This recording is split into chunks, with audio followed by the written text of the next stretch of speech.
आज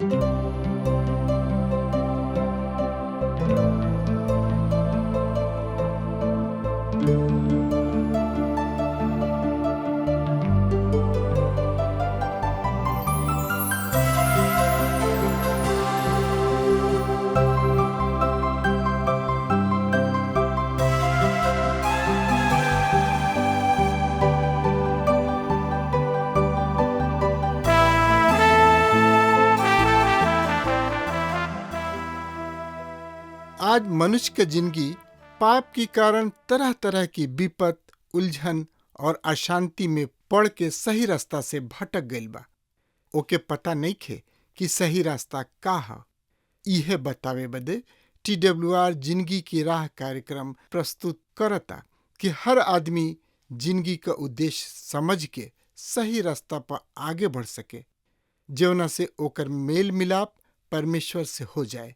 ई कार्यक्रम बाइबल की विधिवत अध्ययन पर आधारित बा। कृपा करके एक कार्यक्रम के देखी और सुनी ताकि परमेश्वर आपकी जिंदगी का रास्ता बतावे वाला ठहरस। वचन अध्ययन से पहले सुनी एगो सुंदर आत्मिक गीत। प्रभु खातिर बदला विचार हो, छोड़ दुनिया जहनवा। प्रभु खातिर बदला विचार हो, छोड़ दुनिया जहनवा। प्रभु खातिर बदला विचार हो, छोड़ दुनिया जहनवा।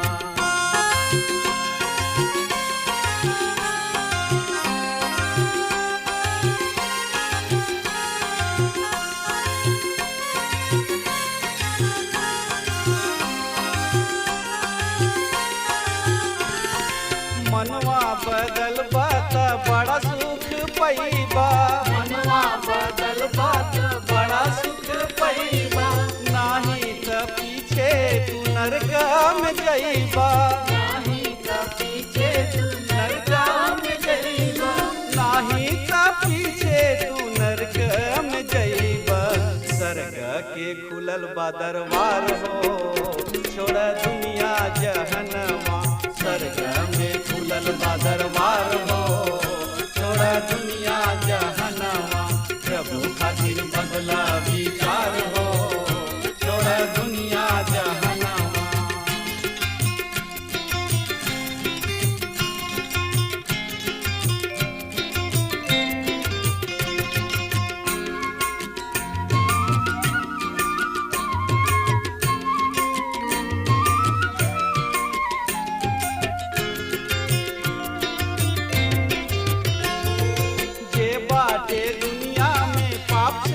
भरल जे बाटे दुनिया में पाप से भरल। बिन यीशु नाम के केहू न तरल। बिन यीशु नाम के केहू न तरल। बिन यीशु नाम के केहू न तरल। यीशु नाम से बाटे उद्धार हो, छोड़ दुनिया जहनवा। यीशु नाम से बाटे उद्धार हो, छोड़ दुनिया जहनवा। प्रभु खातिर बदला विचार हो, छोड़ दुनिया जहनवा।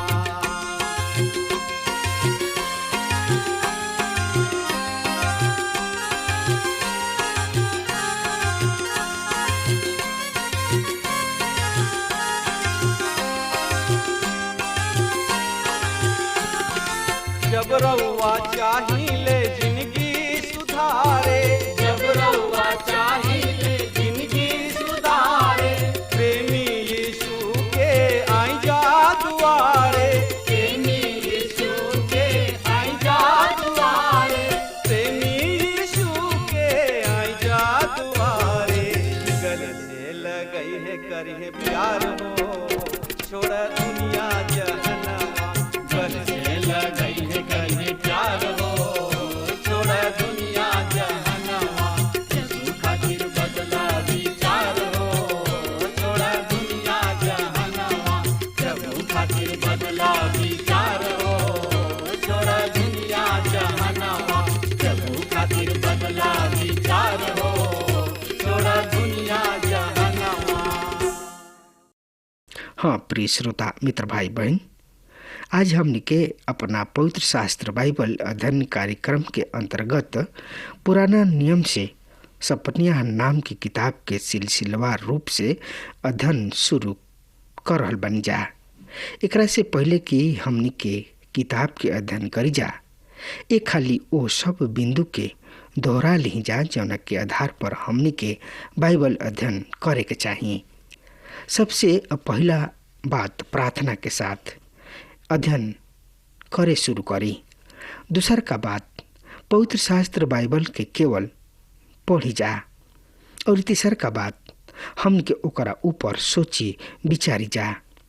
और चौथ का बात हमन के ओकरा विषय में मनन करी जा।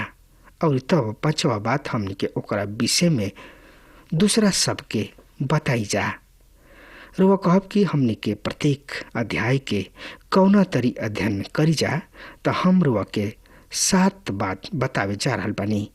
हमके 7 गो बात हर एगो अध्याय में खोजे के चाहिए। सबसे पहले बात हमनी के अध्याय के शीर्षक खोजी जा। और दूसर की बात हमनी के सबसे पहले यानी कि खास पद के खोजी जा। तीसर की बात हमनी के सबसे महत्वपूर्ण शब्द खोजी जा। चौथ का बात हमनी के मसीह यीशु के विषय में शिक्षा के खोजी जा। और पांचवा बात पालन करे खातिर आज्ञा। और छठवा बात प्रतीक्षा हमनी के प्रतीक्षा के खोजी जा, जौना के हमनी के दावा कर सकी जा। और आखिरी और अंतिम और 7वां बात कि हमनी के कोनो नवीन सत्य के खोजी जा। देखी जा जौन की हमनी के सीखले बनी जा। तो एह तरी से हमनी के 7 गो बात के देखी जा जौन की अपना अध्ययन के समय में हमनी के ध्यान रखे के बा। और हमनी के हर एगो अध्याय में से खोजे के बा। जैसे कि राजा दाऊद भजन 119 के 18 पद में प्रार्थना करताने कि हमार आँख खोल द कि हम तोहार व्यवस्था के अद्भुत बात के देख सकी। रौरो भी इहे प्रार्थना होके के चाही कि हे प्रभु हमरो भी आँख के खोल द कि हम तोहरा वचन के बात के देख सकी। श्रोता मित्र भाई बहन, अब आए अपना मुख्य अध्ययन पर आई जा। जैसे कि हम रउआ के बतौनी है कि आज से हम सपनिया नाम किताब के शुरू कर रहल बनी। हमने के पुराना नियम के 36वां किताब है और हबक्कुक नबी की किताब के पश्चात बा। किताब के मुख्य विषय है परमेश्वर यहोवा के दिन। अनेक श्रोता भाई बहन के विचार बा कि पुराना नियम के बाद से हमार कोनो रिश्ता नइखे। ऊ कहतानी कि एकरा से हमार का रिश्ता बा। एकरा के पढ़ के समय नष्ट कइल हा। एकरा से का लाभ बा, का लाभ मिली। मित्र, पवित्र शास्त्र बाइबल हमनी के ए सवाल के ठीक ठीक जवाब देले। तीमुथियुस के नाम प्रेरित पौलुस के दूसरा पत्री के ओकर 3 अध्याय के 16 और 17 पद में रुआ हमरा साथ देखी, जहाँ एह तरी से लिखल गुल बा। संपूर्ण पवित्र शास्त्र बाइबल के प्रेरणा से रचल गुल और शिक्षा, ताड़ना, सुधार और धार्मिकता के शिक्षा के खातिर उपयोगी है, जौना से कि परमेश्वर के भक्त हर एगो भला काम के खातिर कुशल और तत्पर हो जाले। सो यहाँ पर हमनी के बतावल गइल बा कि परमेश्वर के वचन एगो उद्देश्य है। उ हमनी के शिक्षा, ताड़ना, सुधार और धार्मिकता के शिक्षा के खातिर रचल गइल। सो आई संपूर्ण बाइबल पवित्र हमनी के खातिर उपयोगी बा। प्रेरित पौलुस युवा तीमुथियुस के बतावतानी कि पवित्र शास्त्र मसीह यीशु में विश्वास के द्वारा तोहरा के उद्धार पावे खातिर बुद्धि देता है। जैसे कि दूसरा तीमुथियुस ओकर 3 अध्याय के 15 पद में लिखल गइल बा। पहला कुरिन्थियों अर्थात कुरिन्थियों के नाम प्रेरित पौलुस के पहला पत्री और ओकर 10 अध्याय 11 पद यहाँ प्रेरित पौलुस बतावताणे कि ई बात उनका पर अर्थात इस्राएली सब पर उदाहरण स्वरूप भइल और ये हमनी के चेतावनी के खातिर लिखल गइल जौना पर यह युग के अंत आ चुकल बा। ध्यान दही प्रेरित पौलुस कहताणे कि उनका पर अर्थात इस्राएली सब पर उदाहरण स्वरूप भइल और हमनी के खातिर हमनी के चेतावनी के खातिर लिखल गइल। सो एह तरी से हमनी के ई कह सकतानी जा कि परमेश्वर के संपूर्ण वचन पुराना अर्थात पुराना नियम और नया नियम दोनों ही के हमनी के खातिर उपयोगी बा। हमनी के दोनों ही के अध्ययन कइल नितांत यानी कि बहुत ही जरूरी बा। लेखक के विषय में हम अतना जानतानी कि यह किताब के नाम सपन्या एकर लेखक के नाम पर ही रखल गइल। सपन्या अन्य नबी सब के उपेक्षा अपना विषय में प्राप्त जानकारी प्रदान करताड़े। हबकूक खुद के छिपा के रखताड़े। उनकरा पृष्ठभूमि के विषय में कुछ नहीं जानत, पर सपन्या नबी हमनी के अपना विषय में छोट छोट बात भी बतावताड़े। सपन्या हमनी के अपना परदादा के विषय में बतावताड़े। राजा हिजकिया जौन की राजा के यहूदा के राजा रहन, सपन्या के परदादा रहन। दूसरा शब्द में सपन्या के संबंध राजसी परिवार से रहे। लेखक काल के विषय में हमने के यह तरी से जानतन जा कि सपन्या पहला अध्याय के पहला पद एकरा लेखन काल के प्रकाश हमने के सामने रखताड़े। एकरा लेखन काल के ऊपर कुछ प्रकाश डालताड़े। ई यहूदा के राजा योशिया के शासन काल रहे। ये पद के पढ़ला के पश्चात हमनी के मालूम होता कि ई यहूदा के राजा योशिया के शासन काल रहे।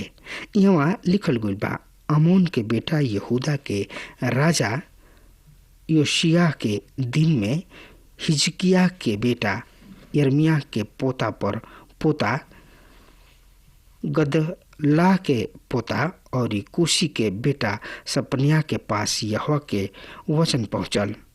सो ई पद बतावता कि यहूदा के राजा ओसिया के शासन काल के रहे। ई और ई इस्राएली जाति के अंधकार में युग रहे। इब्रानी पवित्र शास्त्र के व्यवस्था के अनुसार सपन्या नबी बंधुआई में जाय से पूर्व वाला नबी में अंतिम नबी रहन। इर्मिया और शायद मीका नबी के समकालीन नबी रहन। यद्यपि हमरा पूरा निश्चय नहीं खे उनकर अर्थात सपन्या के नबूवत दाऊद के राज के अंतिम कृति रहे। ओशिया राजा के समय में होखे वाला जागृति के श्रेय सपन्या के जाता। सपन्या नबी के ई छोट किताब यूहन्ना रचित सुसमाचार के 3 अध्याय के 16वां तथा यूहन्ना के सुसमाचार के समान प्रसिद्ध ही नहीं खे। जौना तरी से यूहन्ना के 3 अध्याय के 16 पद प्रसिद्ध बा और ई रुआ जानतानी। जी हाँ, ई उ पद ह जहाँ लिखल गइल बा काहे कि परमेश्वर जगत से ऐसन प्रेम कैले कि वो आपन एकलौता बेटा दे दिले ताकि जे केहू उनका पर विश्वास करी नाश न होई पर अनंत जिंदगी के पाई। हाँ श्रोता मित्र भाई बहन, सपन्या के ई किताब ए पद के समान प्रसिद्धि नहीं खे। ई बाइबल पाठक में अधिक लोकप्रिय भी नहीं खे और एकरा के बहुत ही अधिक पढ़ल गइल होखे। हम ये बात पर संदेश बा और जब कभी प्रचार के समय हम एक किताब के विषय में पूछी ना कि कतना लोग एक किताब के पढ़ ले बाने तो ई 2,5-3 हजार के भीड़ में केवल 2-4 हाथ ही उठला। यदि एक किताब के शीर्षक से पाठक का परिचय हो जाए तो हमार विचार बा कि एक किताब के भी बढ़िया लोकप्रियता तथा प्रशंसा प्राप्त हो सकता। काहे कि तथा इनकर यूहन्ना के प्रेम के प्रेरित कहल गइल बा और जब हम एक किताब के अध्ययन करे के तो हमनी के देखे के कि सपनिया भी प्रेम के नबी हवे। रुआ के एह बात पर विश्वास कईल कठिन प्रतीत होई, काहे कि हमनी के अपना बात के प्रदर्शन के खातिर रुआ सामने एगो पद पेश करतानी। यूहन्ना 3 अध्याय के 16 पद से परिचित बा, जहाँ लिखल बा, काहे कि परमेश्वर जगत से ऐसन प्रेम कैले। मित्र, परमेश्वर जगत से ऐसन प्रेम कैलन कि ऊ आपन एकलौता बेटा दे दिहले, ताकि जे केहू उनका पर विश्वास करी नाश ना होई पर अनंत जिंदगी पाई। पर का रुआ कबो सपनिया के किताब के 3 अध्याय के 17 पद के भी देखले बानी? आई हमरा साथ देखी सपनिया के किताब 3 अध्याय 17 पद में एह तरी से लिखल गइल बा, यहोवा तोहार परमेश्वर तोहार बीच में बाणे, ऊ बचावे वाला पराक्रमी योद्धा आवे। ऊ तोहरा कारण हर्षित हुई हैं, ऊ अपना प्रेम के कारण चुप रही हैं, ऊ हर से जय जयकार करत तोहरा कारण आनंदित हुई हैं। हाँ श्रोता मित्र भाई बहन, सपनिया के कथन यूहन्ना के सुसमाचार से तनकी सा भिन्न बा, पर भयानक समुद्री तूफान के बीच एगो छोट सा टापू के समान बा। एक किताब के अधिकांश भाग क्रोध तथा कठोरता से भरल पड़ल बिया। ऐसन मालूम होता कि केहू के क्रोध के उझिल देले होखे। सपनिया के किताब के 3 अध्याय के 1 पद में लिखल बा, हाय उनका पर जौन की विद्रोही कलुष औरी अत्याचारी नगर ह। ई 3 अध्याय इस शब्द से शुरू होता। ए छोट से किताब में दंड ही दंड बा। ऐसे प्रेम एक और शीर्षक कैसे हो सकता? रुआ सपनिया के प्रेम के नबी कैसे स्वीकार कर सकता नहीं? प्रेम एक किताब के शीर्षक है और एकरा के प्रमाणित कईल भूसा के ढेर में सुई के खोजला के समान बा। पर हम ए रहस्य कथा द्वारा अपना ए बात के स्पष्ट करे के प्रयास करब। इस सपनिया के किताब के अध्ययन करे के एगो अनोखा ढंग मालूम हो सकता। संभवतः रुआ खातिर ई नया बात होखे, पर ई छोट से किताब के समझे में हमनी के सहायता मिली। हमनी के एह कथा के शीर्षक है प्रेम के अंधकारमय पक्ष। आई हमनी के ओह कथा के शुरू करी जा और ऊ कथा एह तरी से बा। अमेरिका देश के एगो उप नागरिक क्षेत्र के एगो महानगरी में देर यात्री के समय एगो बालिका अत्यंत व्याकुल व्यवस्था में आपन बिछौना पर करवट बदलत रहे। ओ समय एगो आदमी चुपके दबे पांव ओकरा कमरा में आ गइल और ओकरा पलंग के पास पहुंच गइल। जैसे ही वो छोट बालिका ओह आदमी के देखलस, ओकर चेहरा भय से पीड़ा पड़ गइल और ऊ चिचियाए लगल, यानी कि चीखे चिल्लाए लगल। और महतारी भी ओकरा कमरा में दौड़ल, वहाँ पहुँच गइल और कांपत ऊ बच्ची अपन बाही अपना महतारी के ओर फैला लिहलस और ओकरा से लिपट गइल। ऊ आदमी सीधा टेलीफोन के ओर भागल। ऊ केहू के टेलीफोन कइलन। स्पष्ट बा कि ऊ उनकर सह अपराधी होई। ऊ बड़ा ही कोमल वाणी में उनका से कुछ तैयारी करे के कहले। ऊ पुरुष फिर बड़ा तेजी के साथ कमरा में गुलन। ऊ बच्ची के महतारी के गोदी से छीन ले और प्रतीक्षा करत कार के ओर दौड़ ले। बच्ची सुबक के रोवत रहे। ऊ अपना चीख के दबावे की कोशिश करत रहे। ऊ आदमी बच्ची के कार में डले और तेजी गति से कार चलावे लगले। एक के बाद एक सड़क पार करत ऊ एगो पहले से बतावल गइल क्रूप इमारत के पास पहुंच के रुक गइल। सब कुछ शांत रहे। इमारत में लगभग अंधकार छल रहे। केवल कमरा में तनकी सा प्रकाश यानी कि रोशनी रहे। बच्ची के जल्दी से ओह कमरा में ले जाइल गइल और ओह आदमी के सौंप दियल गइल। जौना से टेलीफोन पर बात कोइल गोल रहे। उ बच्ची के आपन दूसरा सह अपराधी के सौंप दिहले जौन की एगो मेहरारू रहे। ई दोनों बच्ची के एगो भीतरी कक्ष में ले गए। उ आदमी जौन की ओह बच्ची के लेके आयल रहे वहाँ हाल कमरा में छूट गई। ओ भीतरी कक्ष में वो आदमी एगो चमकदार धारदार चाकू निकलस और ओकरा मर्म स्थान पर चला दिहलस और वो ऐसन सुत गइल मान मुँह गइल होखे। श्रोता मित्र भाई बहन, ए स्थान तक राउर प्रतिक्रिया का हो सकता? राउर प्रतिक्रिया ई हो सकता कि हमरा आशा बा कि ई अपराधी जरूर पकड़ल जाई जे एह बच्ची के अपहरण कैलेस और ए भयानक अपराध के दोषी है। श्रोता मित्र भाई बहन, हम रउआ के कोनो भ्रष्ट दिमाग के भ्रष्ट व पतित कथा नहीं सुनावल गइल। ई कोनो अपहरण के किस्सा ना ह।